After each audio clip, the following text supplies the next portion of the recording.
Hello, welcome to Madame After Midnight. It's a podcast where we talk about life and its many pursuits of sustainable happiness. I'm your host, Madame Donut. And I'm your co-host, Brad Starks. Word of warning, we might make you horny. Hungry and horny! I can't really. But don't you worry, you guys. See, he's supposed to be reading that thing. The lights are off, so it's really hard to read. But don't you worry because the kids are sleeping. And you know what? We won't tell!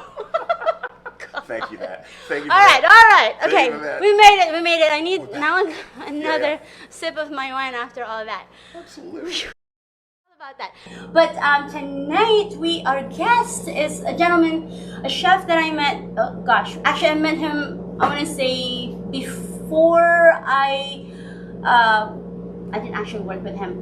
About 2 years ago, Maui Visitors Bureau sent me to San Francisco alongside a couple of the chefs from Maui, and we were featured in a show on Channel 7 over there.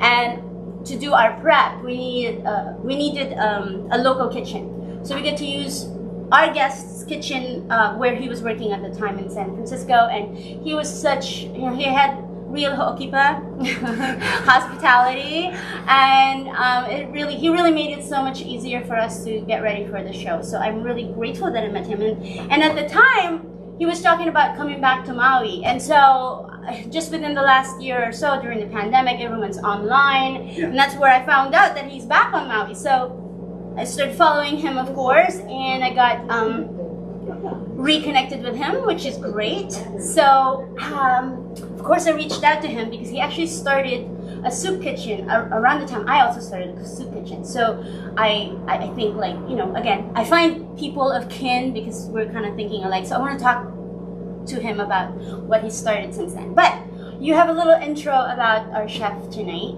and I already asked you to do the intro to our chef guest because you have a way better voice than I do. Right. So, Chef Daniel has worked in the culinary industry for over a decade.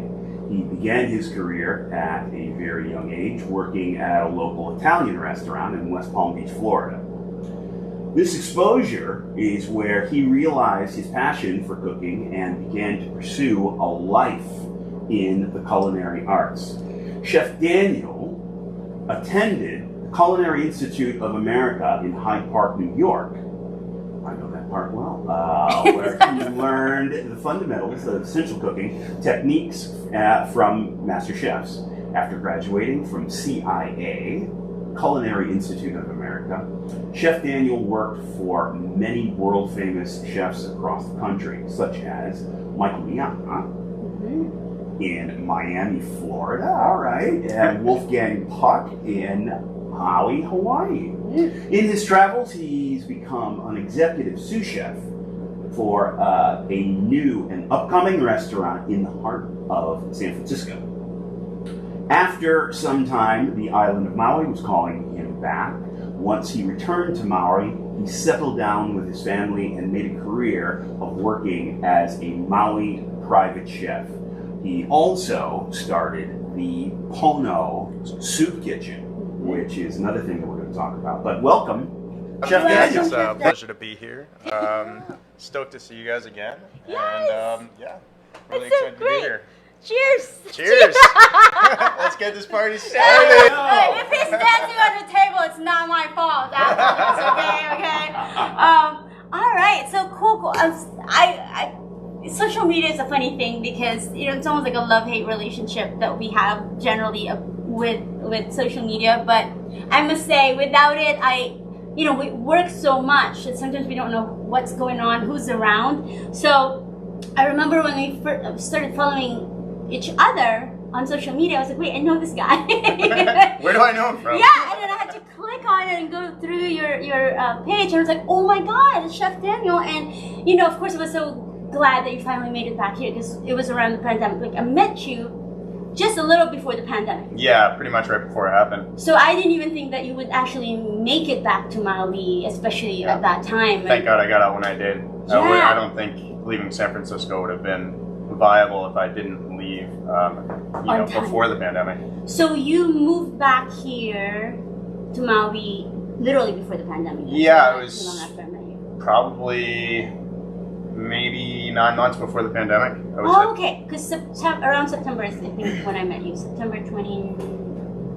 18, 19? 19. 19, yeah. 19 September, and then shortly after you Yeah. came back to Maui. So, okay, so you've lived in Maui before. So let's just Yep. kind of rewind a little bit with your history. So you were born. So I was born in South Florida. South Florida. West Palm Beach.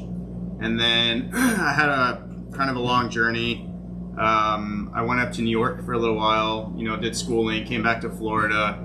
And if any of you guys know, I'm sure Florida is kind of a wild place. Yeah, this is Florida so, man that they talk about. Florida man. The it's Florida a real thing, man, yeah, it's a so real it's... thing. We don't want you to be that. No, the so. saying goes dead or in jail, so you're going to get... Hope we don't offend the viewers here, but I mean, you're going to get one of the two. So I left Florida, came out to Maui, and I found what I was looking for sure. When was this? The first time you came to Maui? It was six or 7 years ago. Okay. Yep. All right. And once I got out here, I was living in a tent for a little while with one of my best friends. Yeah. It's a place where you can do it. Yeah. Weather will allow you to do that all year round, so why not? It wasn't the weather that made me move out. It was just living with my best friend was hard in a tent. Yes. So Yeah, that is quite a commitment. Yeah, he helped me out a lot, and I got it all together. Long story short, I started working for Wolfgang Puck, Spago. That's where I met Chef Cameron Lewick. Great. Huge influence in my life. Yeah. He really helped me progress my career a lot. And I went out to San Francisco when he opened his restaurant. That's where I met you. Yep. Yeah. Exactly. Yeah, you guys were great. It was great. We had, of course, an amazing dinner there, but it was just nice to be able to use their kitchen and know some people who are familiar before we go into basically a stage kitchen, and it was kind of interesting. It's a stage kitchen, the TV kitchen. You can obviously cook right there, but it's just not where they want you to prep because it's really for pretty stuff. They're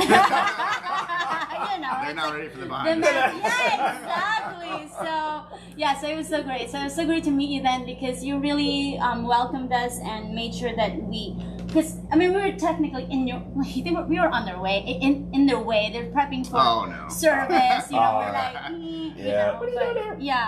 but it was great. So you moved here just before the pandemic started. Did you start Elite Maui Chef immediately, or? No, so I actually worked for another company for a little while. I was working for Brian Etheridge for Elite Maui Chef. Yeah. Great guy. Yes, great amazing food, fantastic chef, Yeah. exceptional businessman. He is. I learned a lot from him, but when I had my son, it was just, it was time for me to move on. Yeah. Do something a little bit different on my own, and I spread my wings, and it seemed to work out pretty well. But this was Pono Soup Kitchen came prior to Elite Maui Chef. During when the pandemic hit and there was nothing to do, I kind of had some time to think about what was going on in the community and watching what was happening.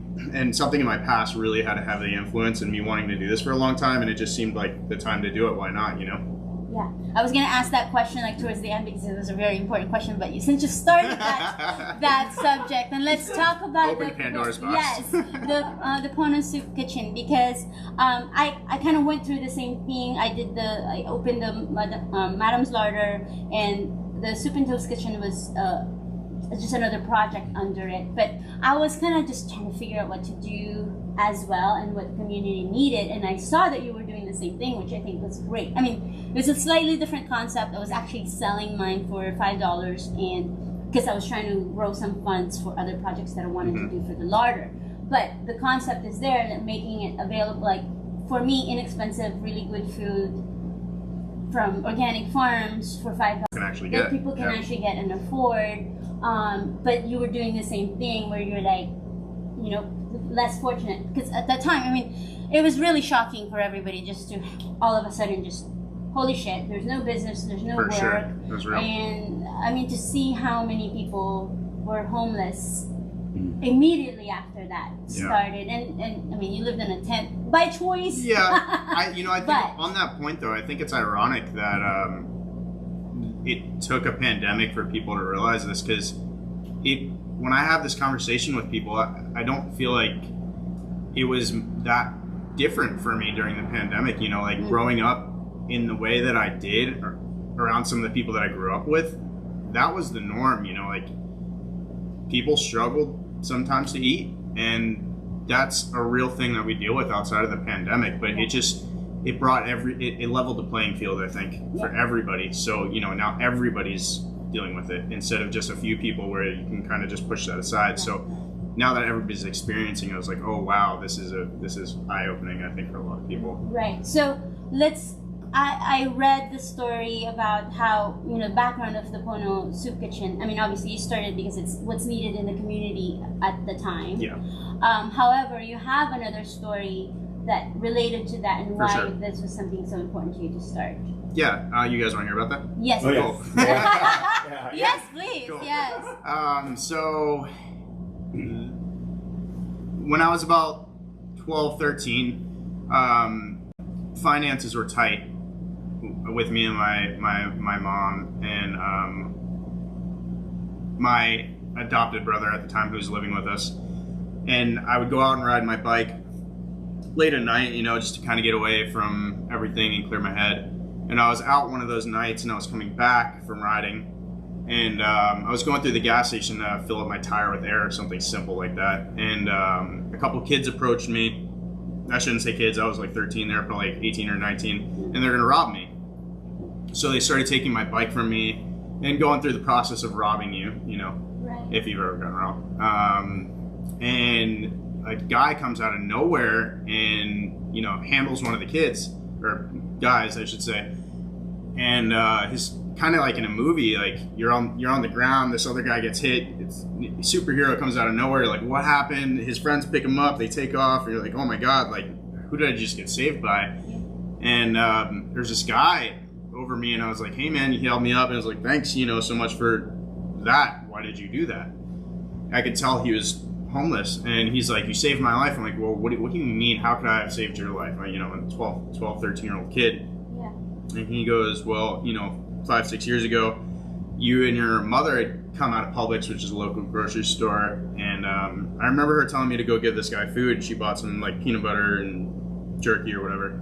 She goes, give this guy the food. I gave him the food, and he said he hadn't eaten for a week. He was starving, and he said that, you know, I don't know what I would have done if it wasn't for you guys that night. And He remembered he you remembered as me. a kid. Yeah, Wow. from like, so I must have been like 6. Yeah, 7. from 6 to 13. I mean, you would Yeah, and you change. get chills. I still Yeah. get chills from that story. It doesn't matter, no How- matter how many times I tell that story. Yeah. You know, it's kind of crazy.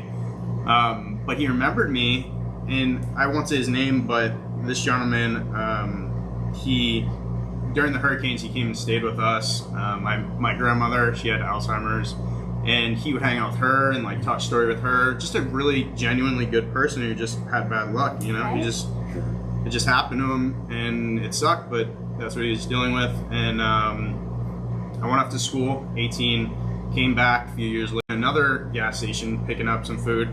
And I see this guy again, and I'm like, oh man, what's up? And he's like, I'm good. And he takes out a cell phone, and he's like, let me get your number. I'm like, whoa, you got a cell phone? He's like, yeah, I got Facebook. I'm like, oh, cool. So I get his Facebook. He's like, yeah, man, I got an apartment. I got a girlfriend. You know, that's my car. I'm like, oh my God. Like, yeah, and you do this one little thing for somebody, and Yeah. it's just that butterfly effect that you know, it changes everything for somebody. Yeah. And it was such a big life lesson for me, and I've always wanted to do something, and I just figured out a way to do it. I think a big part of what I'd be interested in talking about too is like, what have you experienced through your journey with this and financing and things like that? Like, did you get any help from the state? Like, what have you experienced? You know? No, actually, I'm kind of going through it. It's funny. No, it was actually an interesting, because I wanted to ask you about your story because we're kind of doing something similar, and we started it on our own. And I don't know if you have any experience with nonprofits prior to that, because I didn't. No, this is the first one. Yeah, I didn't. So it was kind of one of those like, I'll just start it, whatever, and then. Of course, now I'm dealing with accountants, and not every accountant want to work with a nonprofit, apparently, and it's a lot more complicated than I expected. So it's been taking me this long to get it going, but I've basically self-funded it. Yeah, that's what I've done. Yeah, self-funded it, and in fact, I'm just going to put it out there. I started this podcast as, well, for one thing, another vehicle to have a voice, to talk about what's been, what we feel is important. Kind of like what you said, this has been a problem before the pandemic. It's just, more obvious now that we have, issues with homelessness, and the access to good food is, considering that we can grow so much food and that we actually have food, the access is not available for a lot of people, right? So, it was something that I always kind of thought, okay, well, we're going to fix this, right? But I'm not very good at asking for grants or money. I have the same exact problem, but you know what? That's something I'd like to talk about when we get there, but we could leave it on the back burner. Yeah, so it's one of the things that I'm working on, because somebody actually had told me that before. You have too much pride. You should know how to ask for money, because pride is one of the 7 deadly sins. And I was like, whoa, like, shit. Like, this is me being proud. Like, I don't ask for anything. And then I realized that could kill me. Like, what I'm trying to do. So this is one of the things I'm trying to work on, is to be okay asking for help. But another reason why I started the podcast is I think that it could be also a medium for people to donate money. So this is something that I've talked with Brad about, that a good amount of what we make out of this podcast in the future, if we can grow this, and that's the goal, is to fund my nonprofit. Because I also, while you can go get grants out there, there's money out there, I also, one of the lessons that I want to teach is self-sufficiency. So if there's a way we can continue to do what we can do, and the community just helps each other. If like, that's why I wanted to sell the soups for $5, for example, to fund hopefully a community garden. And there's, I'm talking with another gentleman about building a community garden eventually, and hopefully that garden can also help support the Soup Kitchen, and then partner up with different farms, like the ugly vegetables that don't sell, they can donate to us, and actually that's another thing that we can talk about outside of this podcast, is I want to talk about probably collaborating, because if we have the same, at least a similar goal, we really just want to feed people. So let's just align it. And the more talent and the more minds, the more resources that we can pool together, if we have that same goal, that's really how we can do it better, I think. I absolutely agree. Because I tried doing it by myself, and it was like, wait, why am I killing myself? It's a monumental task. It was really challenging. And I talk about sustainability a lot, and again, this means a lot of different things to a lot of different people in different phases in your life. But we talk about sustainability for food, but we also got to talk about the sustainability of how we can sustain our happiness, our passion for work. And that is one thing I want to talk about with you, because I know that you started your business based on your passion. You're in this industry for passion, just like I did. But then it gets crazy. You're now a dad, and you're running your own business. How do you sustain your passion and your mental health, really? That's a conversation that we've been having the last couple of years. That's, again, been there before the pandemic, but now it's getting a lot more, limelight, that this is the conversation that we should all have. And, that is one of the things that I wanted to ask you. Yeah, and I think it's kind of shining through society. I think that it reflects in the way people are having a really hard time finding staff, is that people have realized how important their mental health is and their self-care. And that's something that's really important to me now. And I can't say this for everybody, but I'm beyond fortunate to be able to have the clientele I do and the job I have, because that really and you know, my wonderful wife and her job too, it helps. Without all of those pieces, none of this would function for me. You know, I really do feel for people that have to abide by a schedule that's given to them, because that's harder than anything, I think. So, well, it's hard, especially for people like us who tend to be more on the creative, you know, Brad, you're saying, like, we're all always going to be freelancing-ish, you know, and it's just going to be how we like it. And I was just saying that today, like, my electricity just fucking broke. My Wi-Fi, I mean, practically, I just missed an explosion, really. Like, it was ridiculous. It was starting to smoke, and I was like, holy fuck. And then, you know, eventually what do you call it? Hawaiian Electric came and they fixed it and whatever. But then I was thinking, like, God, why don't I just get a job somewhere, clock in, clock out, this happens. There's engineers. Not my problem. It's not my problem. I'm clocked out. Hello. You know, like, what I sometimes wish I want to work that way. it would never work though. Yeah. It would never work. I did. I tried it. It didn't work. I mean, I was like, Your brain, you just can't. I did it for a long time and I just couldn't do it. But I think, you know, back to the sustainability factor, Yeah. I think it, you know, I choose the jobs that I take.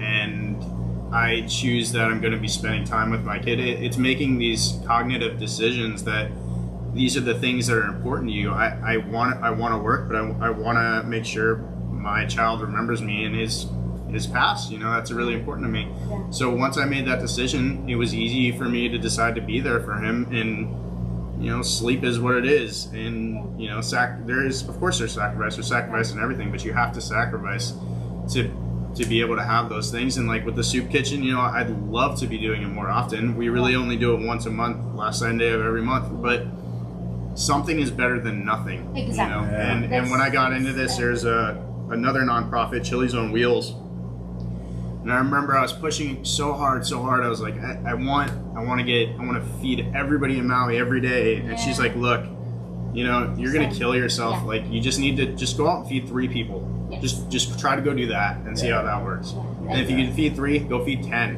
You know, now I'm able to feed 100 people off of $120. It's so insane. Awesome. Yeah. You know, Yeah. and That's so awesome. and a lot of it's not really attributed to me. It's just I have good friends that know what they're doing in a kitchen that want to show up and help the community too, and then they're really good friends with a lot of the farmers. Yeah. And they just donate boxes of food to us. So, Yeah. you know, so $120 goes really far away. Yeah. I mean, you're basically just buying materials to pack it in. Yeah, and then people are just donating their time, and so yeah, that's so awesome. Yeah, because I was watching you know, go through that, and I was like, that's amazing, because everybody needs to start talking about it. And in fact, I feel like in a way people stop talking about it, and we're moving forward as if everything's done and over with. And you know, I'm all about moving forward and living our lives, but I also think that it's really important that the lessons that we got from the pandemic should not be forgotten. We got to still continue the Pono Soup Kitchen and all these other projects. Like, I feel like people are not talking about it anymore. Like, oh yeah, well, tourists are back. Well, the thing is that we don't want to go back completely to how it was, because we were so dependent on tourism. But beyond that, even before the pandemic started, it was always a conversation amongst the people who I think were paying attention to it, that most of our food comes from the mainland. Of course. You know, like, you got 85 to 95% of the food that we consume is being shipped here. Yeah. And so the conversation shouldn't stop now just because we think the barges are not stopping. You know what I mean? They're going to keep coming. But no, we got to continue talking about sustainability and supporting the local farmers. Let's talk about your business. Yeah. You talk about using local ingredients whenever possible. Yeah. Well, the one thing I would like to lead with is, I think there's a lot of legalities preventing. They're putting up barriers between us and access to that food legally. So what I mean by that is, we have a rampant deer problem, right? Yeah. Obviously, we all know about that. Oh yeah. There's tons of I mean, you people. can see my hunting for sure. I mean, You're out there getting them. I I'm saw out it. to get it. Blood rolling down my naked boots. Sometimes I don't know if you're hunting or you're trying to seduce these things. I'm trying to You're seduce the shirtless. deer. I was like, Come come on. You know, it doesn't matter how you catch the animal. I was It's like, not getting it, I right? was like, come over here, Bambi. Let me teach you a few things, Bambi. Anyways, Just lure him in. Yeah. I was like, oh. Woman is in the forest. So yes, you have all these animals that they could really truly provide sustenance for people. And I think that there's some companies, you know, don't quote me on this, but I think there are some companies that are able to use the deer here. But if I'm not mistaken, I don't think that there's a processing facility for venison on Maui. That's a massive problem. Yeah. You know, we could feed all the homeless people on Maui Oh my God, seriously. 100 times over every with day beautiful with meat. just deer. Yeah. No, but seriously, between here, Molokai, and Lanai, it's ridiculous. Yeah. And Wow. and that is another project that I think somebody, you know, we have to hui some time and build a facility here that we can legally process meat, because because even with Maui cattle, they've been in business forever, but they have to ship the meat Off island to come back. It's insane. It's crazy. And that's an FDA thing, but you know, at the end of the day too, it's like it just leads back to the same problem with the grants. I don't know if you've applied for them or not yet, but the reason I nixed the grants thing is because you have to apply for it. If you don't get it, you have to wait 2 years before you can apply for it again.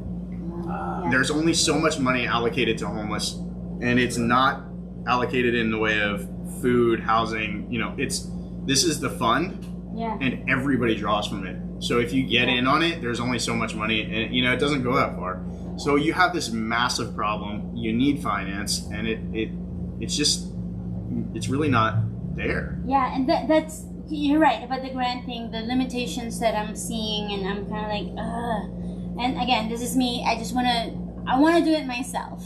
That's what I decided to do. You know, I just funded it. Like you said, if you can feed 3 people to 10, you did something. Yeah, because didn't you have like a Kickstarter or like a GoFundMe? Yeah, so the GoFundMe initially, what I did was I raised like $2,500, I think, something like that. Yeah. I paid, and I was very open about what I was doing with that money. My intent was to pay a attorney to file paperwork for my 401c or whatever, 501c, whatever it is, I can't remember, so that I am a real nonprofit organization recognized by the IRS. We got that accomplished, and it's been helpful because I've been able to source a commissary kitchen via that. We use Broth. Super thankful for them allowing us to use their kitchen. But anyways, I did raise the money that way, and then from there, you know, there's only so much time and money people will donate. Yeah. You know, and I'm thankful for everything we got, don't get me wrong, but you know, it does run out eventually. Yeah. So I didn't want to run any more barriers. I'm just like you. Yeah. You know, you just take it out of your own pocket. And I wrote that on my site, Elite Maui Chef. You know, every part of what somebody's spending, you know, goes to feeding the homeless. That's what it is. That's exactly what I'm doing. Yeah, right now. that's all. That's the only way to do it. And we're talking about like sustainability, and you know, people ask me sometimes, so if you only do donuts on the weekends, you know, like as if I'm lazy or something. I'm like, I have no idea.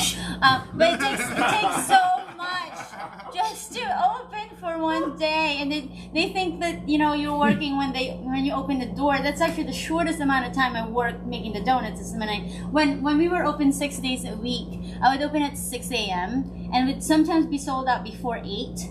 But we made donuts from like 9 p.m. the night before all the way to the very last minute before we opened. Yeah. And so we'd make donuts for however, I don't know, 10 hours, 13 hours, and then we sell out in 2 hours or less. And it's kind of like, and then how did that all happen so fast? And they look at us, they're like, you don't have any more donuts. It's like, can I work any more hours than I do? So it's one of the things that the pandemic has helped me look at is how I was overworking. For sure. Now, and you know, in our industry, and most any other industry, I suppose, but still in the food industry, I don't know what it is about being in the kitchen. We were especially old school. Now they're being now they're nicer in kitchens than newer Oh kitchens. yeah, I was gonna ask you. What is about it? that. What's the self-abuse thing that people do?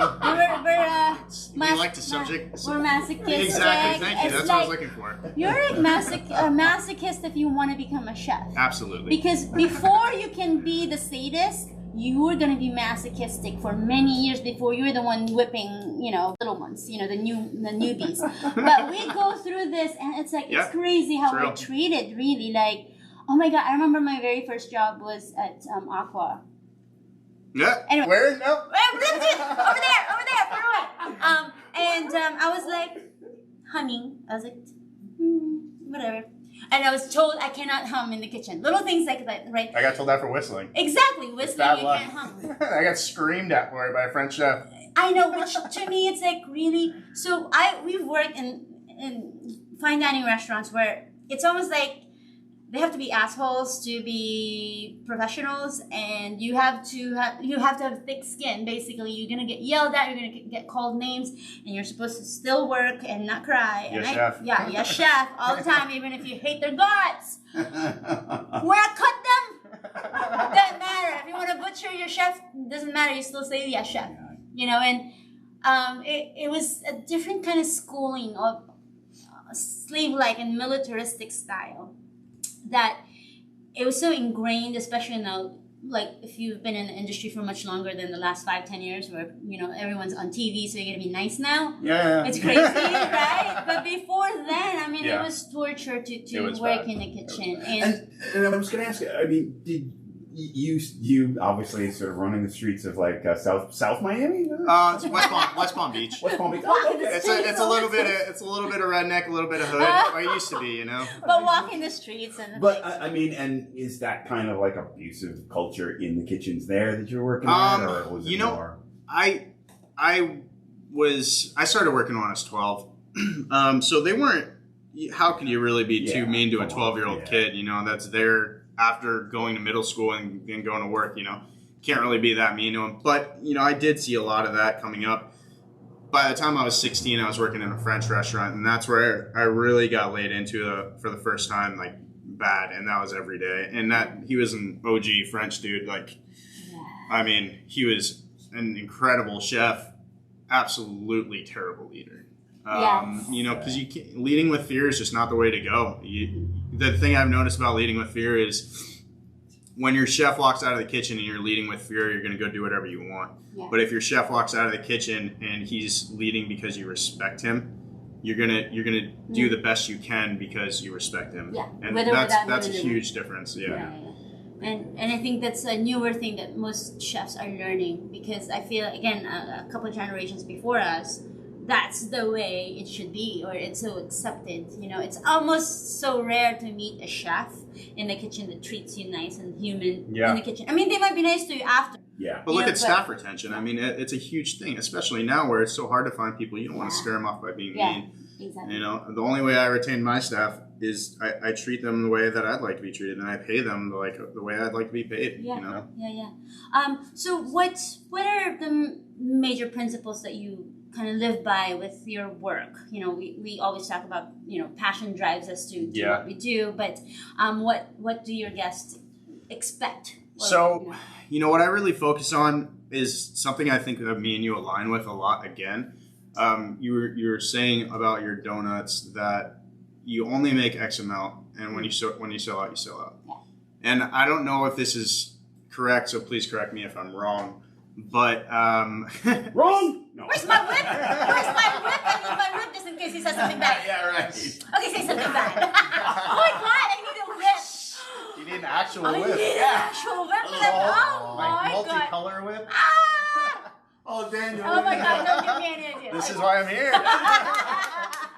But no, I think you put perfection into every donut, and when you sell out, you sell out. And the reason you're making the amount you're making is because you know that every one of those donuts is going to be perfect. You exceed that limit, and you get to this place where it's like magic. It's mediocrity. Yeah. And that's something that my food that I put out to my clients, what they expect is extremely high-end food. Yeah. And exceptional service. You're trying to have a Michelin star experience in your house. Absolutely. And that's what I strive to give to my guests. So, you know, when they start asking for these massive parties and, you know, some of these kinds of things, there is a point where I'll say no, because you're going to sacrifice quality, and that's not something that I'm willing to sacrifice. Right. If that's not what you're staffed to do, you know what I mean? Yeah. It's a totally different production to hold huge events with like a huge staff. And I mean, if you're doing private chefing, generally speaking, you can't fit all that into one house. And I like to make everything on the spot in front of them. You know, I want them to see that every ingredient was really prepared from scratch. You know, I don't show up with pre-made stuff. Here it is. Look at it. You know, you can watch me prepare. You can hang out with me. We can talk story. I can teach you while I'm cooking. Whatever. It doesn't matter. They can watch a butcher the animal. Brad, tell us about how turned on you were watching. I mean, like during the pandemic, you know, kind of like you're sitting around, you're wondering, you can't leave your house, like whatever. And I'm lucky, I live up country, so I mean, you know, it's beautiful. Like go outside, but you know, you cut off from kind of like everybody for like at least like those first 3.5, 4 months. Oh, when we weren't allowed to leave the house. Yeah. So I start to go to Facebook, or I go to YouTube, and I start to watch primitive architecture, and it's just like these two guys in Bali or something who literally dig down into the ground with like these two like bamboo sticks, and they just create like these incredible. I've seen this. I know exactly what you're talking about. So then I progressed from that to primitive cooking. I lost my mind watching them make like lobster sort of like you know, traps and stuff. Yeah. And I mean, I love lobster. And we were talking about this earlier. I, for some reason, you know what, Anthony Bourdain. I watched like 8 episodes of like Anthony Bourdain, and then there's some great YouTube videos of him just, you know, going out on the town, taking his crew with him, going from like restaurant to restaurant, and at the end of the night, I forgot where he ends up in New York. I'll have to send this to you, but he goes in and he's like, I'm going to make everybody a ribeye. And you know, he goes in there and they just pull out this absolutely one of the most beautiful, fat, dry aged sort of like things. And he just attacks it very simply, and it was just gorgeous. So I got hooked on trying to make like the best ribeye. So brother, I remember Daniel, I'm telling you, when I saw you, I was just like, wait, is that what I think it is? And like, you guys, you gotta go to, like, it's on your YouTube. No, it's on your Instagram. In the events. Oh my God, he's got this huge piece of beautiful meat. I feel like I gotta post this. And I know Brad, if he likes your video, he's gonna watch it a few times. So I'm not even gonna guess how many times he watched that. If he likes it, he's gonna watch it. It could have been 25. But it's lots of chapters too. Yes, but you know what you're doing. Yeah. Oh my God. People watch me play with my meat a lot, I guess. He's welcome in this show. You can come back in the show. Because as you know, you heard us say we either make you hungry or horny. They're both, and right? he's doing it. Oh my God, he's a great guest. Thank you for that. Because it makes me... Hello. Oh, it's just the wine. I'm blushing, but it's the wine. Sweet. So now how do we find you? Like, how do people book with you? So I do a lot of my booking. I have a website, elitemauichef.com. You could just Google me. You can, my phone number's on there. My Instagram's on there. You can shoot me a text. You can give me a call. Another thing that's really important to me is I show up for my jobs. You're going to get a hold of me when you call me. You know, it's me. This is what you're getting. Yeah. You know, if you love it, great. If not, it's also okay. But no matter what, it's me. And this is who you are getting, guaranteed without that. What's your style of cooking in general? Obviously, you work with the French chef. I love this question. Yeah. So I'm glad that you say that, because a lot of chefs kind of. Yeah, no, and, it's, you know, it's like, oh my God, it's an easy question to answer. Okay, good. Because it comes with such a general answer. So, as a chef, you know, we have 5 aspects of our palate: umami, sweet, sour, bitter, salty. I love that you said umami first. Because I feel like sometimes people forget that. I'm Asian, so I feel like that's a first. It's important. Yeah. So, as long as you can balance all 5 of those items, you can interchange any part of that part of your palate. Like, so, you know, let's just say your salt, you substitute it with soy or fish sauce.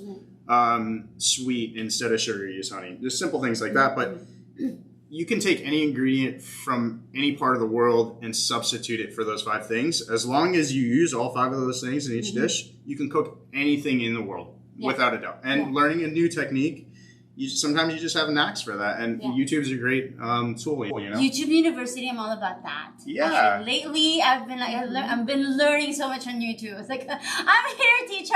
You know, and you can learn from a grandma sometimes it's in like crazy. Indonesia or something. Yeah, and I which don't is have to great. get whipped. Oh, that's so I mean, I cool. can bring my own whip. I don't know if they have that on YouTube, but there's definitely sites for it. I'm sure. No, but I love that you brought that up and how you can translate pretty much most anything to a different style of cooking, just understanding the ingredients that you can get or what's used from that culture, right? Yeah. Because that kind of translates to the kind of cooking I like to teach as well, which, you know, of course, people know me as a donut lady, and that's great, thanks. I saw his cooking classes. Yeah. I'd like to come take one. Yeah, or actually collaborate, because the whole idea with That'd it be for fun. me is teaching people how to cook with what we have here. Mm-hmm. And sometimes a recipe, especially people who don't know how to cook, they're so reliant on a recipe.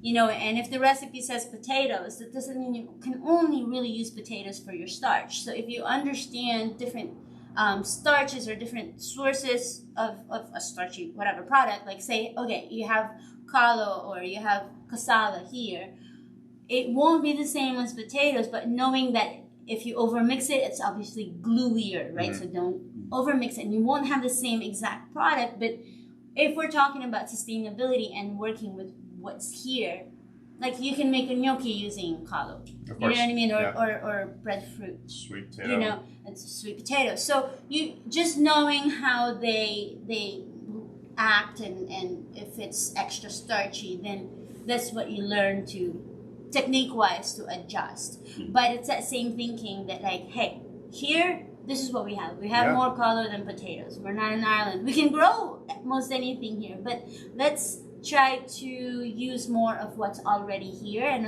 especially because that also, you know, I think gives respect to what, you know, the history. It absolutely does. You know, so it's kind of nice to really feature what's local here, and give it a twist of whatever kind of cuisine that they're looking for, but making it local. And health-wise too. I mean, you know, you're putting yourself in a specific environment that has, you know, let's just talk about the heat, for instance, in Maui. You're in a place that has heat. You want to use foods that give you the nutrients you need to survive in that particular weather. So you're going to get a food that's growing in, you know, extreme cold conditions. It's not going to give you the same nutrients you necessarily need to survive, as opposed to getting something that's right from here. It's for you. It's for this weather. It grows here. You know, it's better for your health. Oh, I love that, because we had Sunny Savage on. I love her. The show. Oh my god! I seriously I talk about like my toes She curl is a genius when with I love food. people. My toes curl and I wear boots so you can't see it, but I get that curly toe thing, and in fact, I was talking to her, and apparently I did one of these like kick thing in the back, and she's Look just what like, I can do. yeah, but I was just hanging out with her. I was just so excited to be hanging out with her. I was like, I love you, and I just did it. She's like, did you just do it like kick? I was like, because I'm talking to you, and I was just kind of like, just because I'm really a fan, and she's a genius. I think she's a walking encyclopedia of wild foods, you know.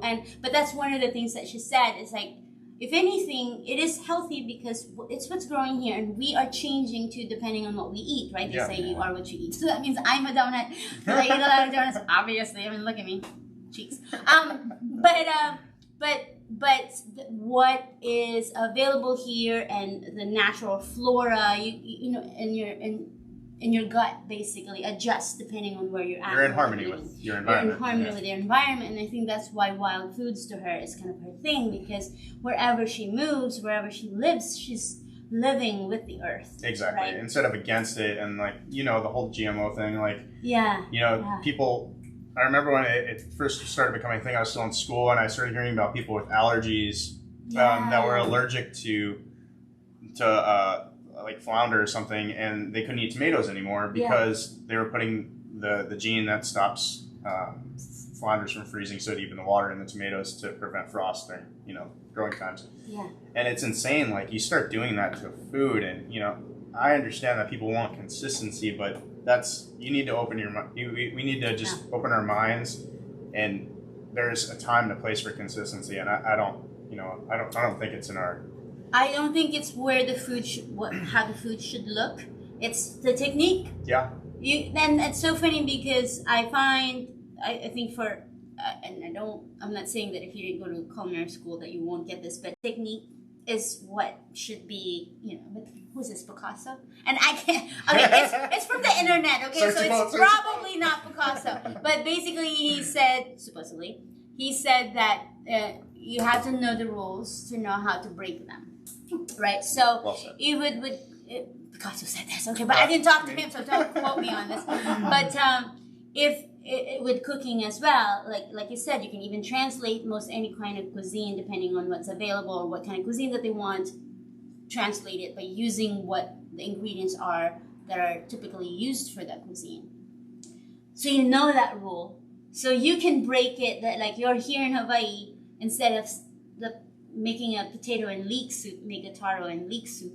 Yeah. You exactly. broke the rule of what the Irish have been making all this time. But you know what? We're not in Ireland. You can start offending some people with this, and you tell them this is this, and they're like, Yeah. absolutely not. Yeah. But it's like, well, you know what? You're here. This is our You're here. version of it. Yes. And we're using something that's local. It's going to taste better. You don't want something that's shipped in that took how many hours or even days or weeks to get here, you know? Yeah. It just doesn't make sense. It doesn't make sense. We are on a landmass that's the farthest from another landmass, like farther than any other landmass, really. So it's just the thinking that we're relying on barges to come here to be eating well. I think it's just preposterous and, quite honestly, unappreciative of what you got. Yeah. You know? Yeah, we still have some of the best produce on the planet. We totally do. We have the weather, climate that can grow food all year round. Obviously, there's still seasons through, the year here, but the fact that you can grow something, you're not going to be dormant like 6 months of the year that you can't plant anything. Maybe you will have a seasonal fruit or vegetable, but it will be another kind of vegetable, not nothing, So I just think that we just need more people having that conversation about what we can use here, what we can get here, and more chefs like you to be promoting it to your guests, because your guests are, a lot of them probably don't live here. Yeah, for sure. And when they come here, they probably think, oh, well, this is what we get on the mainland. No, you're not on the mainland. You're not on the mainland anymore. Yeah. So just to kind of, because I feel like we kind of have the power. We have the power of influence on food, absolutely. Yeah, to introduce them to something that they think they didn't. Like, even with the donuts, right? It was that was a challenge for me, is to, okay, how do you teach people to appreciate something that they wouldn't normally expect, right? They usually come get a donut because they just want, a treat, a sweet treat. And then I introduce something else. Part of it is what the culture is that's here. And also the culture of having a creative. And this is one of the things that I found that I needed to stand for, is that this is what I make. Kind of like what you said. Yeah. You're not going to say yes to a big, party, a big event, if you know you cannot make Do your it with food. perfection. Yeah. And I don't mean to interject here, but there is something that was really important to me. I had an experience once where there was a request for a pig. They wanted to do it in the ground. And it was a very small party, and the only pig I could get was very, very large, enough to feed over 100 people. And I just couldn't find anything else at the time. And I had to put my foot down and really say, I'm sorry, I'm not doing that. Yeah. And the reason for that wasn't because I wanted to say no to a guest, but it was out of respect for the animal. If you're going to take a life, you should utilize every part of that. Absolutely. And even though I do have a soup kitchen, I wouldn't have been comfortable preparing that food and then trying to get it cooled down quick enough that I knew it would be safe to serve to somebody else. Yeah. Even though the client was okay with that, it just wouldn't have worked logistically. So we figured out another route, and they were really, really happy. And I think it's our responsibility, to explain this to people, because some people just don't know. They're not in our industry. They don't know how it works. They see a pork chop at the store, like, oh, can't you just? Isn't it kind of the same thing? And it's our responsibility to speak up, even if we feel uncomfortable sometimes. Yeah. And a lot of the times, you're dealing with well-educated people, and your response is generally going to be, thank you for giving me, some new information. Yeah. And I think that's really important. And then another thing I wanted to speak about was the lack of utilization of sea vegetables. I love cooking with sea vegetables. It's something that I really strive for. I try to find new sea vegetables. I try to use them as much as I can in a lot of different ways in my food. Yeah. That's so funny. It's I an amazing. Really hear about that. For somebody to actually speak up for sea vegetables. Not I love sea vegetables. I mean, it's such a great thing texturally, flavor, the depth of some of the flavors, and just replacement of salt in general. You have this beautiful salt from the ocean. Just sea asparagus, for instance. Yeah. As a component in pretty much anything. I do love the seaweed salads. I love them. Whenever I go to a Japanese restaurant, I think I'm drunk. I'm slow. I didn't eat enough. I made that pizza thing. I had one slice, and I was like, and then we got busy. I meant to eat like a lot more. So, anyways, I do love seaweed vegetables. I'm blushing. I'm seriously. It's an Asian. Wake up, Asian blush. I get a kick. The kick brings the energy into the room. But the sea vegetable, I really love it because I love salt. Yeah. Right? And I love most that it's already... and I feel like most people don't season their food enough with salt. And it's this, because again, it's like some people think, oh, it's unhealthy. I was like, oh, not the kind of salt that you're thinking. Actually, the salt that's unhealthy is usually... Iodized? What is it? Iodized salt, but also in your canned goods. Sodium nitrate. But to use sea salts actually, especially because they're rich in minerals, it's actually quite good for your body needs it. Your body needs it. In fact, people don't know enough about that. They're like overhydrating, and they're like, oh, I'm feeling weak. You just need freaking salts, man. You have no retention of water because you have salt. Yeah, because it's not healthy. That's just how it works. I mean, unless you have real serious high blood pressure, yeah. I think you should be using more mineral salts in your diet. I mean, but I'm not a doctor. Don't listen to me. And I've been drinking. Okay, so don't listen to me. I don't know. We just cook the food. We just cook the food. It tastes good. I'm gonna make you eat it. Okay, that's all I'm saying. But yeah, seaweed vegetables to me, it's like always so enjoyable because it's already seasoned all the way. Perfect. Yeah. You can't. I mean, not to get religious, but somebody put something on this earth. You can't make it better. Yeah, but certain things. It's that's just my religion, though. Food is my religion. Food is my religion. It's so funny because today I was like I said, I was having these technical issues with the electricity and the Wi-Fi thing, and then I go home and there's a bag of avocados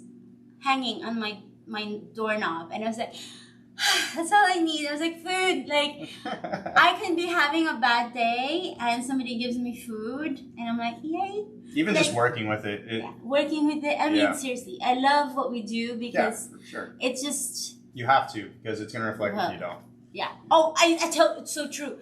I always tell people, if I'm in a bad mood or I'm having a hard time, they don't look as good, they don't taste as good. And I'm like, I don't know if I'm the only one who notices. No, it's a real thing. Like the movie, like Water for Chocolate, that's one of my favorite movies because I relate to. Do you know what that movie is, Brad? Oh, yeah, isn't Johnny Depp? Don't show that drink that he's drinking. Yeah, we'll do it.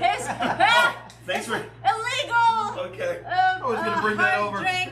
Thanks for stopping me. We can't bring illegal substances. Illegal substance in the house! Thank you, though. I appreciate the sentence. He's so good. What was that, the movie with Johnny Depp? No, this is not Johnny Depp. It was it was Water for Chocolate? Oh no, you're thinking of Chocolat. That's what I'm thinking of. That was a really fun movie. I really love that movie as well. Yeah. But the other one, like Water for Chocolate, is actually I think it's I want to say it's a Mexican movie. And this lady, she would cook. When she cooked, whatever she was feeling, her guests will feel. So if she was crying while she's cooking, everyone in the dinner table would start crying. And when she was horny, everyone wanted to have sex. It was orgies happening on the table. Oh my god, remember that movie? No, but honestly, oh my god, you have to see it. I haven't seen it, but I'm imagining that's what it was. That's what it was. Maybe we do a remake. I mean, After a big deer hunt, just everybody. I want to do a remake. Shirts off, everybody. It's up. I mean, the food and the, Hey, mix it up. But But I love that movie because I totally related to it, where I felt like, yeah, because it's when I tell people this is just, I'm just expressing myself through what I make, and when we talk about it, this is really our passion. You really can't do it unless you're passionate with what you do, like no matter what it is, really, right? But when cooking, I think first of all, we need food to sustain ourselves. But beyond that, we're beyond sustaining ourselves these days. We're in a world where it's not really the issue now. We have food everywhere. That's just all about getting up and getting your Instant gratification is a big problem too. Yeah, and that's the thing. It's like I love making food that doesn't instant gratification doesn't work. No, it takes time. You know how much time your donuts Holy take? shit. I've watched you make them. It's Oh my god, have you seen my stories where I'm like starting from freaking 10 But a.m. it's so worth it. That's why you have the best donuts. Thank you. Because you And put he's so much welcome time to and come back to love. his show because he makes everybody hungry and horny, and he That's says it. nice thing about my donuts. But thank you. One of the things I wanted to ask you, Daniel, is like when you are hired to say cook for like a couple or something like that, and let's say it's sort of like over on the west side. I mean, do you ever just sort of like have them say to you more often than not, dude, just sort of give us like the Hawaii experience? And I mean, like in a case like that, what do you try to do? Because I would think if you've been doing it for a long time, there are some go-to things that you can kind of do that everybody loves this, I know. Yeah. But I'm sure you sound like you're the type of person who pushes yourself and really tries to. So I mean, what's that kind of like? Well, how do you approach a night like that?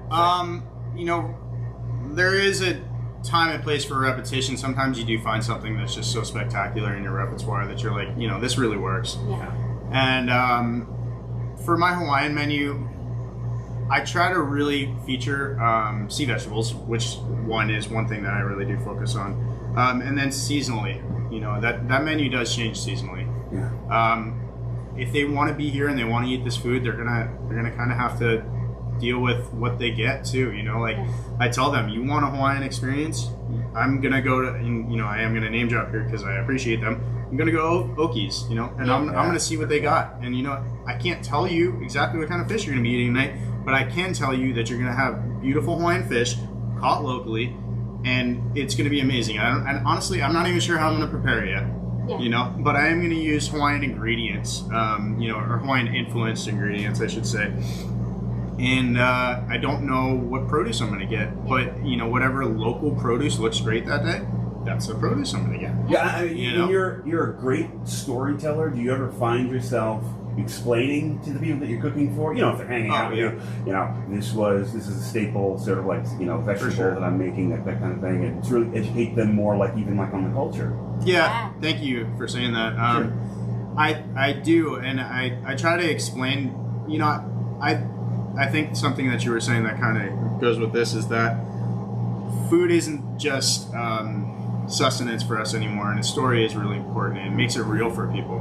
And I try to explain to them, this is who this came from, this is how they got this, this is what they had to go through to get this, And it's not just an easy thing. And if you think about how the food gets from where it starts to your plate, the process is insane. And if most of the people involved in catching the fish, selling the fish, cutting the fish, and then me getting the fish and bringing it to you, that's huge. Just one ingredient is a whole story in itself. And of course, I definitely try to explain that to people.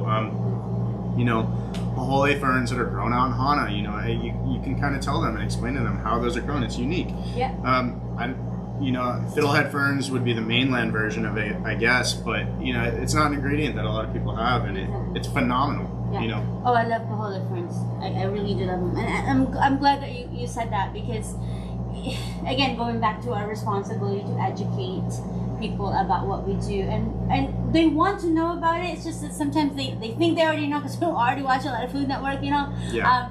And sometimes like, I live in a city. I love that word so much. I am like rolling my eyes, because whenever people say they're a foodie, I'm like, okay. Cheers, thank you. At least I didn't have to say it. I rolled my eyes for it, and I don't, no disrespect. No, of course. Except I need a drink just to. But is that like one of those social media sort of like created kind of things. Like, I eat everywhere, so I'm a foodie. Food Network to me created this culture of, we'll talk about trend, okay? Yes. So, when Food Network became what it was, and it is these days, you know, a lot of chefs become the new rock stars, right? Before then, we were help. Yeah, they never saw us. They never saw us. No. Right. I mean, they were in the back of the house, we're all sweating and nobody cared. Right. You know? And then... That was kind of nice. Which was kind of nice. In fact, that's why I always say I look the way I do because I was back of the house person. Yeah. And I looked fabulous. But nobody knew. But it was great. I had that freedom to like just express myself. You're and a I business owner now. Yeah, And now- I have to be in front of people constantly. Right. So. But that's why I created my brand to just deal with this. You know? But that's what you're gonna get. It's your responsibility. But yeah, where was I? Where was I again?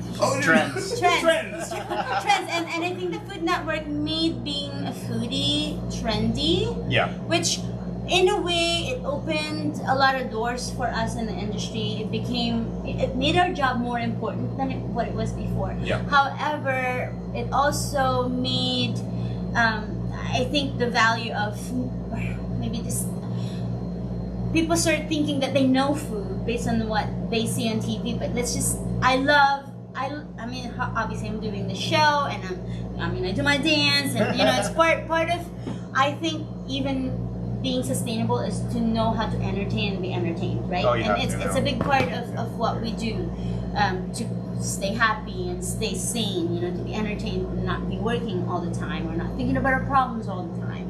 But I think while the Food Network created this, you know, it made us rock stars, it also created a culture that just thinks that food is fashion. It's become fashion. Yeah. And the It's a bit trend, disposable, huh? well, yes, sort of, kind of, almost, you know, but it's just, we talk about doing it for passion, and then foodies kind of like, it became something to blog about. Yeah, and then you put a beautiful piece of foie cooked in front of them, and they're like, Yeah. "What the hell is this?" Yeah, exactly. It's like, I don't want to eat that. Thanks. Especially if they know how it's made, which to me, I mean, I eat foie gras. I'm good. I'm an angel. I'm evil too. I mean, that's what makes me fun. But It makes the soul feel good. yes. Oh, God. Oh my God! I'm all telling about you. naughtiness. Oh, yeah, I think you foie put it gras away. is very naughty. First Now, time I had foie gras, I lost my Yeah. mind. I was like, what is this? I mean, Denzel literally, Washington wants foie more foie gras. I had a roommate who was vegetarian, and when she cooked for herself, she only cooked vegetarian food for herself. But when I ate out with her, and she would go to one of the restaurants that I worked at, and she would order the vegetarian menu until I get my foie gras, and she's like, "Can I have a bite of that?" I was like, "Excuse me, you're vegetarian." I was like, "This is the least vegetarian dish on the menu." She's like, "I know, but I must have it." And I was like, "Oh my God." So she would try the foie gras and love it. Which actually, that's why I love her, because she's vegetarian, but she would eat foie gras. Because she would, you know, I mean, make exceptions, because there are times when I feel like you really gotta have it. You should try it. You should try it. It's the occasion. I was vegetarian for 8 years. I don't know. I can't even remember why. I think I don't know what. Anyways, whatever. I read something and it wasn't even right for me. No, actually, it was perfect for me at the time. And then I started weightlifting, and then my coach was like, "No wonder." And I was like, "That's all he said? No wonder." And I was like, "Oh fuck, I'm eating meat." So I started eating Protein meat. again, Yeah, please. protein again. Yeah, But where was I again? God damn it. Your friend with the foie. What the fuck? But yeah, just the fact that she would like not eat anything, and she would be all snobbish about being vegetarian until she had the foie, and I love that she would make exceptions for that. Yeah. Because I think that's life, you know. important. Yeah. It's important. Like, let's do good. Most of the time, I'm good, but I really have to inject naughty in everything that I do. Because when you think about it, what is life when you don't giggle and you don't get whipped now and then? Sorry, like I really need a whip in the show. Oh, sorry, I'm not supposed to do that. But I need a whip in the show, because that's just gonna make my life so much more fun. I'm curious about the color of it. At most. Well, I actually already have a butt slapper, but it has like a little heart, and stars and hearts, so that if I smack you with it, You got hearts on you. You got hearts and star bruises. Love and pain. It's just a. Oh my beautiful- god, I have to like dig that up. I don't know where that is, but I know I own it. I must have it if I don't have the real whip. Well, speaking of something sweet,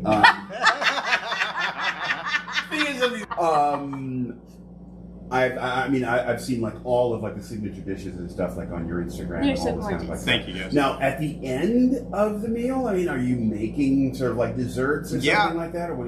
I am. You know, we. He's basically trying to get me a job. I'm just Oh, I'm just kidding. That's good thought. I think that it's very important to recognize your time constraints. Yeah. So I do make fresh desserts.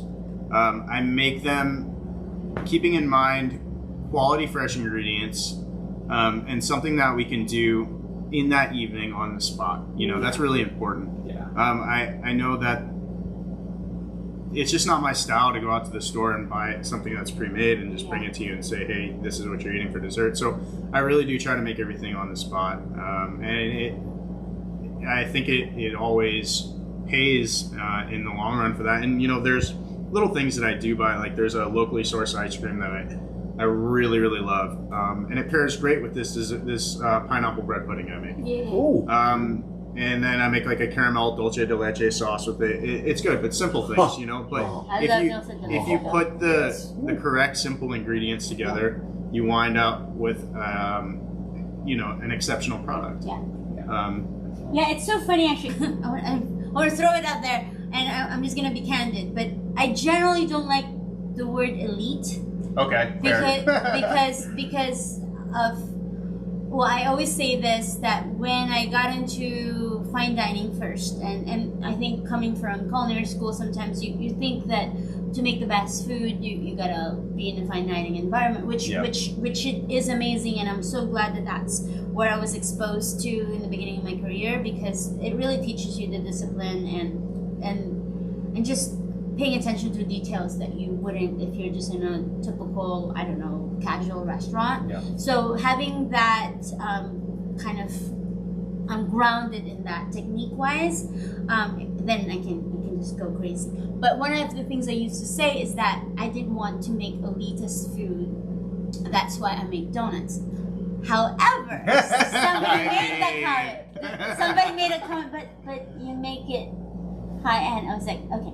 All right. You are making elite donuts. Elite, and so I want to go back to that. When I say that, I don't want it to be snobbish, I guess. And I mean, knowing you and having met you and knowing you as a human, as a person, I know that you don't mean like elite, that like, oh, I'm like, because really who you are, you're a very humble human. Thank you. From when I met you and worked with you side by side, you're the sweetest. Like seriously, I'm not just saying this because you're here. I really appreciate the energy that you just put out there, you're putting out there now, and when you, like I said, you had real ho'okipa. Thank you very much. You know, and so when I saw the name at first, I was like, Daniel. But then I was like, what the hell, man? But then again, you actually make that word better for me. Like, thank you so much. Thank you, because we also get stuck in our like idea of what things mean. And I saw this, Selma Hayek, I think, I'm sorry, said something about like words, you put meaning to it, right? Like say, if I'm cussing you out, what she was saying, if I'm cussing you out in another language, you might just giggle and like, you know, oh, cute. But if I cussed you out in your language, you put meaning to it, like, holy fuck, did you just call me blah, blah, blah, right? But she said, but drop that, drop what you're projecting the word means, right? And the word won't affect you the way you've already decided in your mind would mean, right? So to me, normally I was like, I don't make elitist food, but you are not elitist. It's just you're using elite techniques and elevating it, which is really sort of kind of technically what I do for my donuts. I just didn't know to use that word feeling without feeling like, oh, can I separate the snobbiness that's attached to that, even with the trends, right? Like, for example, it's also dealing with trends, exactly. Right? The trend of say, farm to table, and I find that in the last, couple of decades, that that term is used, it's usually for the elite environment because it was so expensive. Like I was living in San Francisco, where you go to the farmers market to get the best, beautiful produce, but then they're so expensive, and we pay for it because we know the value of it, but we want it to be more also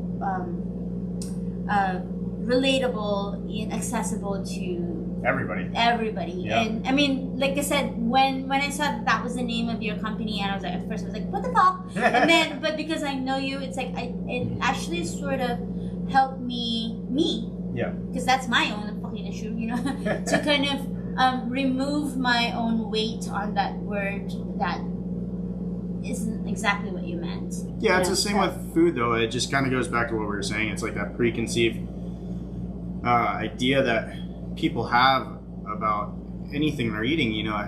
Mushrooms. It just did you see our mushrooms? Did you see any of our episodes yet? No. I'm gonna stress you. I need to see. You are so lucky you didn't get a lap dance tonight. Our first guest was. I wouldn't have anywhere to sleep if I know, right? It wouldn't be a bucket battery if you're a truck. At least I got the truck. It was so funny. It was our first guest, and he was sitting there, and that's why I said, walk away! Otherwise you're gonna get a lap dance. So he was sitting there, and he was already on camera. These are like the technicalities that we were learning the beginning of the show. And about, I'm ashamed to admit to this, but on your Instagram feed from like about 35 weeks ago, somebody gave you. I'm telling you. See, this is stroking the ego. Yeah, man. Somebody gave you like a bushel full of mushrooms, and I think So that was donated for the soup kitchen. Oh, that's awesome. Yeah, but Who donated the mushrooms at the time? so it's through Broth. Chef Noah over there has a lot of farmers he works with, and he actually sources it through his farmer friends. A lot of the times, unfortunately, I don't have the name of the farm on hand, but yeah. So we had these beautiful oyster mushrooms, but the preconceived thing with mushrooms a lot of the time is people hate mushrooms because they're always cooked wrong. They're always soggy. Nobody caramelizes mushrooms. Yeah. Dry sear that shit first. Or at least You need caramelized mushrooms. It's so funny. It's like Brussels sprouts. If you've never had Brussels sprouts cooked correctly, it's totally like different products. Really? But it's the same idea of like cook it properly, and it's gonna be fucking amazing. And that's so important. It's like you got to release these preconceived, ideas, and like people are like, I hate mushrooms, and like you don't hate mushrooms. You just hate improperly cooked mushrooms. Just give me a chance. So true. If you don't like it, I'll have this other thing available for you. It's going to cost me an extra couple bucks. Yeah. Just try it. It might change your life. Yeah. It's so true. Before I went to culinary school, I went and did informational interviews. I went to different chefs that are like, I love your food, I love what you're doing. What did you do to get to where you're at, and how did you learn? Kind of informational interview before, because I went to culinary school like later. I had 2 careers, and I'm like, okay, I guess I want to cook, I want to bake, I definitely wanted to do pastries. So I did informational interviews, but one of the things that one of the chefs that I interviewed said is that eat. And I was like, of course I fucking eat. Do I look like I don't eat? But she said, eat even the foods that you didn't think you liked. Because there must be a way it's been prepared that you will like. So instead of saying, I don't like beets, because you hear that a lot. So it's like, I don't like beets. Because the only beets that you had was like out of this can, and it's still shaped like the can, or kind of just thing. boiled in water. Or boiled in water. And the water wasn't even It's salted. not even seasoned. You know what I mean? Like, what the fuck, dude? Like, hello, there's a way you can fucking fix this way. There's a way to fix anything. Especially food. Like, make it taste better. Right? And so when she said that, it really registered in my head. So even now when I get interviewed or people ask me like, what do you do? Like, any advice? I was like, eat. Everything. Eat everything. And eat it different ways. When you discover something you don't like, eat it again in a different way. Yeah. Cook differently, because there's everybody obviously has a different palate and taste, but there's also many different ways to prepare food, and that's why we want to do the cooking lessons, and that's why you're doing what you do, and you say, hey, you want this cuisine? We can use the same freaking ingredient and make it a completely different cuisine. Yeah. And one of the things I think that's actually related with that is that Daniel has got tabs on his website of a Thai menu and then like an Italian menu Thank you for this bringing and that up. And could you talk a little bit, sort of, kind of like about that? I mean, Yeah, so I have these different selections of menus you can click on. That's really, I just like to have that there so people can kind of see how I prepare food in my mind, and those are my menu items, and that I present to them. But by no means does anybody have to choose from that. To be honest with you, I'd say probably 98% of the menus I make are customized. And like I said earlier, you're getting me, you're talking to me, I'm seeing you through this process. And it is a process because we want you to have an elite experience, and in my mind, I want to do whatever it takes to make this so memorable for you that, you'll remember it for the rest of your life. And that's the goal, because some people that I do serve, they save up a long time for this, and it's really important for them to have a perfect experience that somebody that could pay for it 100 times has. It's important for people to feel that and get the worth out of their money that they're spending. So you can choose from any of those menus, but of course, like I said, I really want to make it customized to the individual. Yeah. I do the cooking lessons kind of similar when people's like, okay, what are you teaching? I was like, I have no fucking idea. I don't use the word fucking part. I have no idea. I kind of delete. Click. But it's based on, and I tell them like this, we talk. Yeah. Like when I was doing the cooking lessons, I'm kind of changing the system now, because at the time I was like, oh my god, like you can't really, it's not efficient to have 2 to 3 people during the pandemic. I'm not really going to get out of that. So I'm actually doing a lot of more online stuff right now, and I'm going to talk to you about that too, because the idea is I want to work with different chefs, because everyone's got a different idea on how to work with the same ingredient. Mm-hmm. And the more minds, the more creative minds, put some effort into it, the more people can learn. Anyhow, when I was doing the cooking lessons, people will come in here, I literally would have a basket of vegetables or produce from a farm, and I didn't know what I was going to get until usually that day, because I get the freshest I could get. And they come to the class, and I ask them, if they have any allergies or, flavors that they don't like, or, whatever, ideas of how they like their flavors to be. And we're going to cook based on that. We're going to create a menu together. And basically that's what you do, generally speaking. Yeah, you have a set kind of menu idea, and then, hey, I mean, you say you like Thai food, but you don't like onions or something. You know what I mean? Like, for whatever reason. wow, or fish. that's a tough. Okay, I mean, you can't say, but some people say that. And then, but that's really funny with the onion thing, because some people who say they don't like onions, maybe they don't like raw onions, but they like caramelized onions. There's a trillion ways to cook an onion. Exactly. Yeah. So then that's when you get to talk to them and say, do you really mean you don't like onions? Exactly. Or there's, so. And a lot of the time, we are food guides. We guide people through this. You're a professional. Yeah, we guide people through this beautiful experience of this amazing product that was put on this earth before we were here, and we teach people how to enjoy it. And that is our responsibility, and that goes directly back to the sustainability. Is our responsibility to teach people how to enjoy foods. Yeah. And that's via technique. And I don't know why this is a little bit off track, but you said something that triggered this in my mind. Pono Soup Kitchen, we do cook for the homeless folks. Mm-hmm. However, my goal isn't to, when I started it wasn't only for homeless folks. Mm-hmm. We do want to help the kapuna. Like if please reach out to me if anybody sees this and they have family members that just need food, like older folks that can't cook for themselves. We'd be happy to set something up for them. My wife is a behavioral therapist, and she teaches children on the spectrum how to reintegrate into society and function. And it's an amazing thing, but a lot of these young men, young women, they have aspirations to, some of them cook, and I've been trying to figure out a safe way to do that, because they're really good at whatever it is that they set their minds to, and I think that that's something that we're missing out on too. Is we could really have them have some purpose in their daily lives if it's something they enjoy, and I think food's a great way to do that. Yeah. So I would like to figure out a way to integrate them into kitchens, and There's a way. I just need to figure out how to do it safely.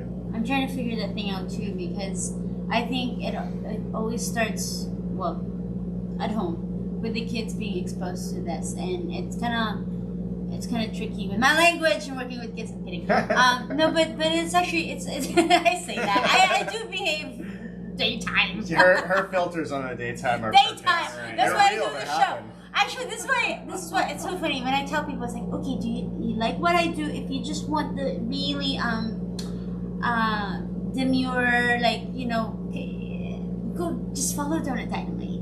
If you want the cookie cutter, Yeah, or the or donut at least cutter. donut cutter. Okay, not cookie cutter, donut cutter. But at least, like, you know, it's PG and it's like everyone can watch it. You're 13, it's okay. I'm not scared. Madame Donut, you kind of a little notch there. Don't follow the stories. That's my advice on people. Like, if you follow Madame Donut and you're a little scared, don't follow the stories. Ask me to block you off the stories if you're not brave. Yeah. Don't follow the stories if you have heart problems. That's what she means The first episode on this show, Brad reminded me that I put somebody in the hospital. And you know what, Brad? I was almost gonna get a date. I thought I had a tentative date. He's probably listening to this podcast. Shout out. I thought Hey. I had a tentative date, and then Brad brings up that, like, oh, you know, that time when you put this guy in the hospital, like, during having sex, and I was like, huh? And I didn't deny it. So this guy didn't call me. He was afraid? He got scared. And all my friends like, oh, I was like, yeah, well, I don't want to scare him, but you know what? It's a testament to your ambition. At the yeah, thank you. Tell him to take a couple of Red Bulls. At the same time, I was just like, good riddance, because I was like, I wasn't gonna like not have a good time. Like, if he was scared of that, if he was like, oh shit, she's gonna put me in the hospital. If you're not gonna think that's a challenge, can't be with this one. It was so funny, actually. Okay, totally. I digress a lot. Let's hear But it. it was so funny. Keep going. One of the things about this thing is, like, I drink and I get a little comfortable and I say random shit. One of the times we were hanging out with Jeannie, actually, and I was telling her, I was like, you know what I really would like is, like, I don't want to fucking date. Because, you know, Maui is so small, and before you know it, it's like, what do they call it? Merry-go-round. Everyone's dated everybody. I don't want to fucking date everybody. Right? Coconut Maui water. That's called the Maui go-round. Maui go around, you date the coconut guy. I was like, whatever, they're all coconuts. Sorry. Anyways, it's too small, and at some point, everybody's dated anybody. You're probably gonna date this girl, but she dated somebody that something. Anyways, it couldn't go. So I was like, I don't want to be in that circle. The only circle I like is my own donut. Okay. Anyhow. Anyway, I said, you know what I really would like is just to have a friend, just a friend that you like each other, and it's kind of like with the benefits or something, but I don't want to date. And sure enough, I get an application. An application? Yes. Was it emailed to you? Yeah, somebody sent to me. No shit. Somebody sent to me, it was like, That's awesome. is like, I just want to like send in my application for that friends with benefits God. thing. And I was like, it's not like an open enrollment or anything like that. Cutoff time is next month on the 6th. Well, next 6 months, you're out, dude. There's no open enrollment How for this strong is friends your with back? benefit. Man, did you put your health insurance provider in the Health I don't want to hurt Blue you. Cross. We take it all.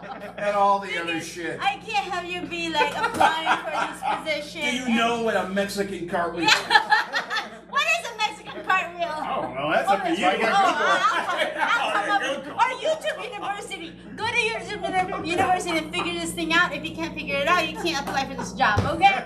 I'm just saying. And I was like, I gotta be more clear with these things when I say that, you know. Oh my God. Okay, seriously, for a Sorry, moment here. sorry. So, Yeah, he your does this- wife is a behavioral Therapist. therapist? So does that mean I need her to behave better? She can help. We got him! I told you she was. You really know. I need help. Thank you. There's hope for me. How did you two meet? I mean, did you guys meet here? Did you meet? We met here. I was working in the kitchen, and that's what you brought. This is how you met her. Okay. Well, yeah. So we actually met here in the kitchen. Oh. It was an open kitchen, and she was a hostess at the time. It's hard, like you said, it's hard to meet people here in Maui. Oh fuck no, I don't know anybody. Unless you buy donuts or you work your ass off, so it's hard to meet anybody. So she was having the same problem, and she was working during the day, and she works with her clients one-on-one, so it was pretty much impossible for her to meet anybody. So she got a part-time job as a hostess, and I asked her to go out to the bar for drinks with friends. And then the friends never showed up, so I looked like an asshole that just asked her out and told her friends were coming, and she still gives me shit about it now. You set her The up. friends never showed up. Yeah. I swear they were coming. Still swear they were there. I swear I have friends. I do, I promise. So we met there, and then, it was pretty much, But she's from here. No, she grew up in California. Oh, okay. Yeah, so she... But she loved Maui as well. So she loves Maui as well, and we moved back, and we were fortunate enough to be able to get a house together. Right when we got back, so it was... We both saved up for a long time, and it just felt like the right time, and the interest rates were low enough, and thank God we're fortunate enough to be able to do that. Because you moved to San Francisco together. Yep. And then I gave her the ultimatum. And I didn't think she was going at first, but she pulled through, and she decided to go, and that was the factor that definitely made it real for me, and made my full commitment to really being the best person I could for her. Yeah. It started then and there when she picked up her whole life because I was going somewhere else. Yeah. So and then came back here with me. And then she came back here with me anyways to tell me she was right, but whatever we decided to do. But it was important. That's part of your journey, and kind of. Yeah. And that's the thing too. You grow together, and also just if you just stayed put. Not that you wouldn't have. You never know. You would have enjoyed it, but it's like. Sometimes you put yourself in this uncomfortable testing kind of phase. It's like, I always say that it's like you can't travel with somebody. There's probably no, because that's when you gotta get uncomfortable. Oh, yeah. I'm saying that I'm divorced. Diamonds aren't made without pressure. Yeah. There you go. I'm a diamond now. Is what I'm saying. That's exactly what you were saying. A single diamond. Multiple so carats. Fucking rare. Rare, I think. Okay, is there anything that I'm supposed to ask that I didn't get to ask, or Brad? No. We're really good. I think that. I wanted to make sure I covered your business and. Yeah, thank you guys for doing that. I appreciate it. No, we appreciate you, seriously, Leslie. As far as the one of the questions I actually wanted to ask you as well, Daniel, having to do with the soup kitchen, is can people just reach out to you if they want to volunteer? Say, how does that that work? up, So it's actually a funny thing. We can definitely willing and wanting to take volunteers. Unfortunately, we are limited to Sundays, so there's only so many volunteers I can take at a time. Their kitchen is relatively small. So I usually take 2 to 3 people with me who volunteer. And then our handouts, when we first started, we were going down to Kanaha and handing out food. And that took a little bit more time.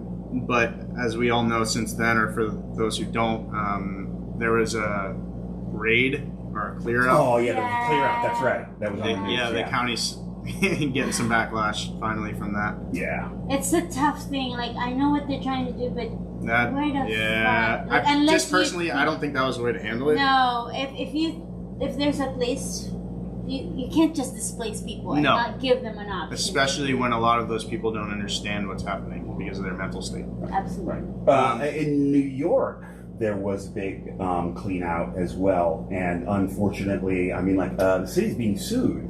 A lot of the homeless people got together because what they did was they illegally took their things and pitched them. It's kind of what the story is similar to what I'm hearing here. Yeah. So these people did get displaced, and a lot of them went to the pallet shelter, and a lot of them went to the church across the street from Foodland. I can't remember the name of it. Do you know? I don't know the name, but I know exactly what you're talking about. So anyways, we go and deliver the food directly there. Needless to say, we need less volunteers because we're handing out 30 meals at the shelter, the church, and then 70 at the pallet shelter.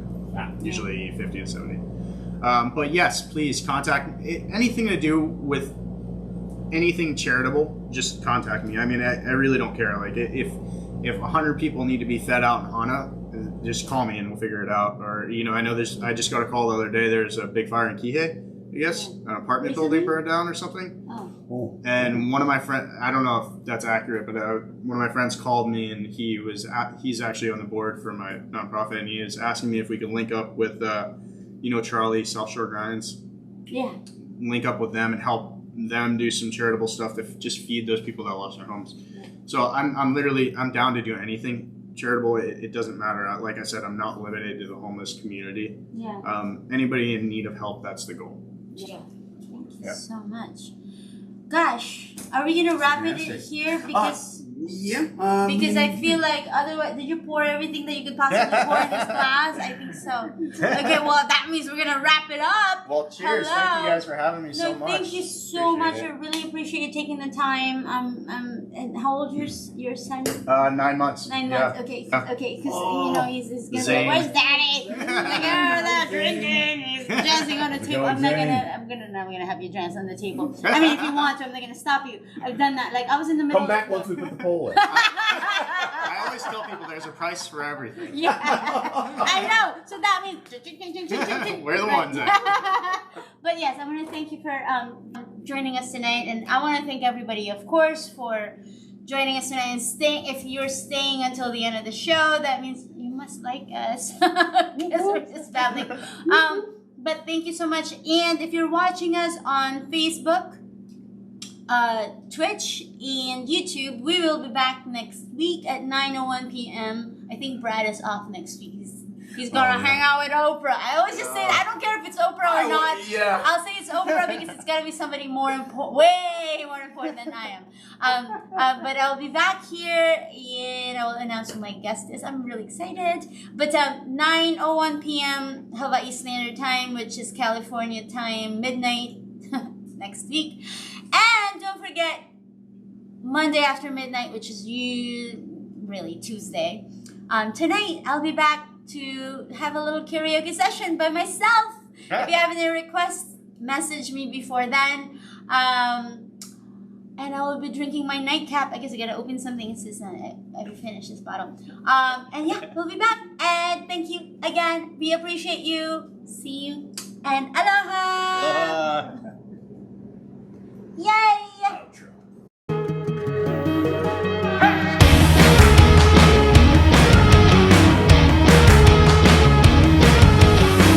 Let you